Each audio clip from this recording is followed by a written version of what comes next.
പ്രിയമുള്ള സഹോദരങ്ങളെ, സുഹൃത്തുക്കളെ, ആറാട്ടുപുഴ വേലായുധപ്പണിക്കർ ഫൗണ്ടേഷന്റെ ആഭിമുഖ്യത്തിൽ അദ്ദേഹത്തിന്റെ 200ാമത് ജന്മജയന്തി ആഘോഷിക്കുന്ന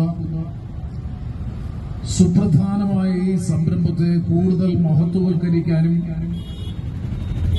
ആറാട്ടുപുഴ വേലായുധപ്പണിക്കർ എന്ന പ്രഥമ നവോത്ഥാന നായകനായിട്ടുള്ള അദ്ദേഹത്തിന്റെ പ്രവർത്തനങ്ങൾ ജനങ്ങളുമായി പങ്കുവെക്കുന്നതിന് വേണ്ടിയിട്ടാണ് എത്തിച്ചേർന്നിട്ടുള്ള പ്രിയപ്പെട്ട ശ്രീ PC വിഷ്ണു MLA.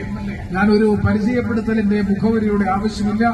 ഇത്തരം ജനകീയമായിട്ടുള്ള സാമൂഹ്യമായിട്ടുള്ള വിഷയങ്ങളിൽ കൃത്യമായ നിലപാട് സ്വീകരിച്ചുകൊണ്ട് മുന്നോട്ട് പോകുന്ന ശ്രീ PC വിഷ്ണുനാഥ് അടക്കമുള്ള എല്ലാവരുടെയും സാന്നിധ്യത്തിൽ ഔപചാരികമായി ഉദ്ഘാടനം ചെയ്യാൻ ആഗ്രഹിക്കുകയാണ്.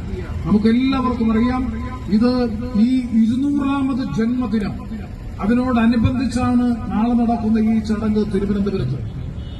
അധ്യക്ഷൻ, ഇന്നത്തെ സ്വീകരണ സമ്മേളനം ഉദ്ഘാടനം ചെയ്ത ബഹുമാനായ നമ്മുടെ MP പ്രിയപ്പെട്ട MK പ്രേമചന്ദ്രൻ അവർ, ഈ ജാഥ ക്യാപ്റ്റൻ, ഞങ്ങളുടെ എല്ലാ ദീർഘകാല സുഹൃത്തുമായ അഡ്വക്കേറ്റ് കിഷോർ ബാബു, ഷാജി ശർമ്മ, യോൻ രാജ്മോഹൻ, മറ്റ് ബഹുമാന്യരായ സംഘാടക സമിതിയുടെ നേതാക്കന്മാരെ, വളരെ യാദൃച്ഛികമായിട്ടാണ് ഞാൻ എത്തിച്ചേർന്നത്.